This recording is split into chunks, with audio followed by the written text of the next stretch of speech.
What does it make you feel about your grandfather when you look at pictures like that? Well, I feel very proud. There's been many great men in history, but Sir Ernest Shackleton, by any measure, was one of the greatest. Along with Scott and Amundsen, one of the legendary polar explorers. Well, on the left is the leader, my grandfather, Ernest Shackleton, the boss, and to the right is his number 2, Wild. His granddaughter, Lady Alexandra Shackleton, never met him. He died long before she was born. But what he achieved has loomed large throughout her life.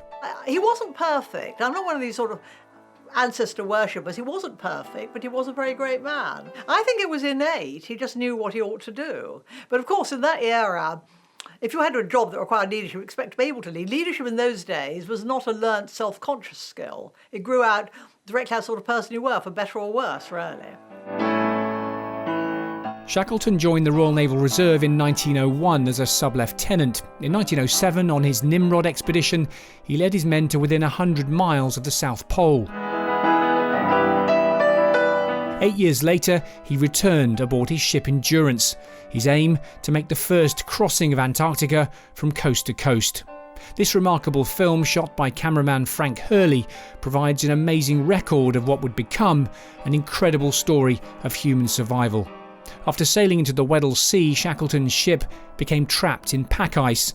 The crew spent 8 months marooned on board, all efforts to free her failing. I think my grandfather's leadership came out after Endurance was stuck in the ice. He didn't repine. He wrote in his diary, "A man must set himself to a new mark, directly the old man goes." He told his men just simply he'd get them home. And so his 28 men believed him. Squeezed by thousands of tons of ice, Endurance was crushed. The crew abandoned ship and for the next 5 months camped on the ice, watching as she was slowly destroyed before sinking into the depths of the Weddell Sea. Shackleton had hand-picked his crew. Some of his choices were unorthodox, but the team he assembled proved to be remarkable. He chose Hussey with a huge success because he thought he looked funny, and he was funny. He kept everyone amused. And when they abandoned the ship and had only allowed to take 2 pounds of weight, Hussey thought he'd have to leave his banjo behind. But Ernest Shackleton said, no, it's vital mental medicine. And so and it was, though they got a bit tired of his 6 tunes. With no chance of rescue, Shackleton and his men set off, dragging 3 small lifeboats across the ice, then sailing to Elephant Island 350 miles away. Leaving the bulk of his crew behind, the explorer and a handful of companions set off again, navigating their 22-foot boat, the James Caird, to South Georgia, a momentous 800-mile voyage. Worsley, the brilliant navigator who found South Georgia, that was an enormous achievement.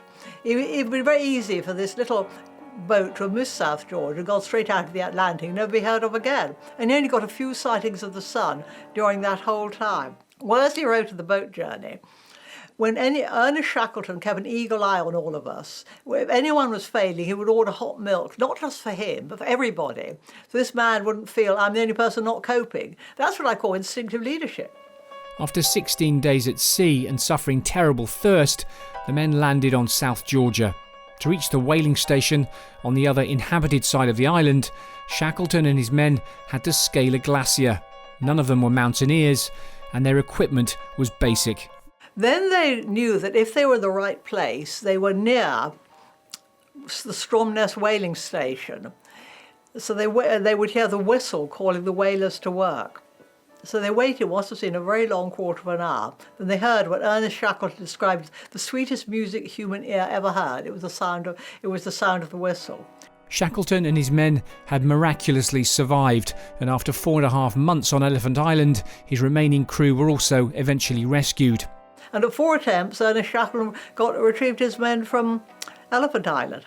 Not a man was lost.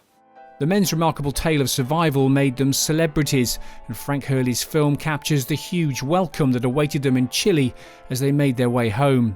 Shackleton headed for Antarctica again in 1921, but died from a heart attack aged 47 in South Georgia, the scene of his greatest escape, and where he still lies today, a truly legendary figure from an extraordinary age of polar exploration.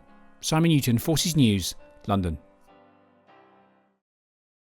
If you enjoyed this video, don't forget to like and subscribe to our channel.